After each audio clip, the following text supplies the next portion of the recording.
Anjarakandy dental കോളേജിലെ നിതിൻ രാജിന്റെ മരണത്തിൽ doctor M K രാമനെ അറസ്റ്റ് ചെയ്തതിലെ പോലീസ് വീഴ്ചയിൽ സർക്കാരിനെ വീണ്ടും വിമർശിച്ച ഹൈക്കോടതി. ഡിവൈഎസ്പിയെ സസ്പെൻഡ് ചെയ്യാത്തത് എന്തുകൊണ്ടാണെന്ന് കോടതി ചോദിച്ചു. അച്ചടക്ക നടപടി കോടതിയെ പഠിപ്പിക്കരുത്. ഡിവൈഎസ്പി ഗുരുതര വീഴ്ച വരുത്തിയിട്ട് അന്വേഷണം മാത്രം മതിയോ എന്നും കോടതി ചോദിച്ചു. ജസ്റ്റിസ് എ ബദറുദ്ദീനാണ് സർക്കാരിനെ രൂക്ഷമായി വിമർശിച്ചത്. വിവരങ്ങളുമായി രേഷ്മ ചേരുന്നു. രേഷ്മ, അടിമുടി വീഴ്ചയാണ് സംസ്ഥാന സർക്കാരിന് ഈ വിഷയത്തിൽ ഉണ്ടായിരിക്കുന്നത്. എം കെ രാമുമായി ബന്ധപ്പെട്ട അറസ്റ്റുമായി ബന്ധപ്പെട്ടുണ്ടായിരിക്കുന്നത്. ഇപ്പോൾ ബദറുദ്ദീൻ എങ്ങനെയാണ് സംസ്ഥാന സർക്കാരിനെ വിമർശിച്ചിരിക്കുന്നത്? രേഷ്മ.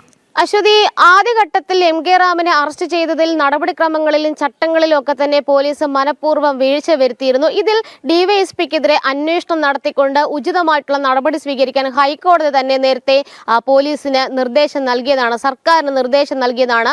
ഇന്ന് ഇതുമായി ബന്ധപ്പെട്ടുള്ള വിഷയം ഹർജി പരിഗണിച്ച വേളയിലാണ് എന്ത് നടപടിയാണ് ഡിവൈഎസ്പിക്കെതിരെ സ്വീകരിച്ചത് എന്നുള്ള ചോദ്യം സർക്കാരിന് നേരെ ഹൈക്കോടതി സിംഗിൾ ബെഞ്ച് ഉന്നയിച്ചത്. പക്ഷേ സർക്കാർ പറഞ്ഞത് അന്വേഷണം നടക്കുന്നുണ്ട് എന്നുള്ളൊരു വാക്കാൽ പരാമർശം മാത്രമാണ് സർക്കാർ അറിയിച്ചത്.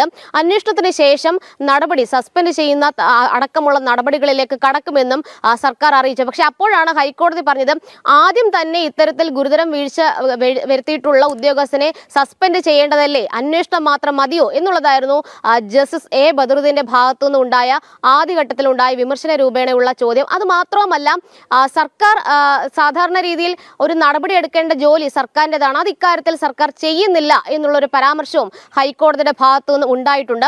ഈ അച്ചടക്ക നടപടി എന്തെന്നുള്ള കാര്യത്തിൽ ഹൈക്കോടതിയെ ചട്ടം പഠിപ്പിക്കേണ്ടതില്ല, ചട്ടങ്ങളൊക്കെ തന്നെ തനിക്ക് അറിയാമെന്നുള്ളതാണ് ജഡ്ജി പറഞ്ഞിട്ടുള്ളത്. ഈ ജോലി തുടങ്ങിയിട്ട് കുറെ നാളായി എന്നും ജസ്റ്റിസ് എ ബദറുദ്ദീൻ സർക്കാർ അഭിഭാഷകനോടായിട്ട് പറയുകയും ചെയ്തിട്ടുണ്ട്. എന്തായാലും ഡിവൈഎസ്പിക്കെതിരെ ഗുരുതരമായിട്ടുള്ള വീഴ്ച, ഡിവൈഎസ്പിയുടെ ഭാഗത്തുനിന്ന് ഗുരുതരമായിട്ടുള്ള വീഴ്ച ഉണ്ടായി എന്ന് സർക്കാർ അറിയിച്ചിട്ടുണ്ട്. പക്ഷേ സർക്കാർ അത് പറയുമ്പോൾ കേവലം അന്വേഷണം നടത്തി രണ്ടാമതായിട്ടാണ് നടപടി സ്വീകരിക്കാനായിട്ടുള്ള കാര്യങ്ങളിലേക്ക് പോകുന്നത്.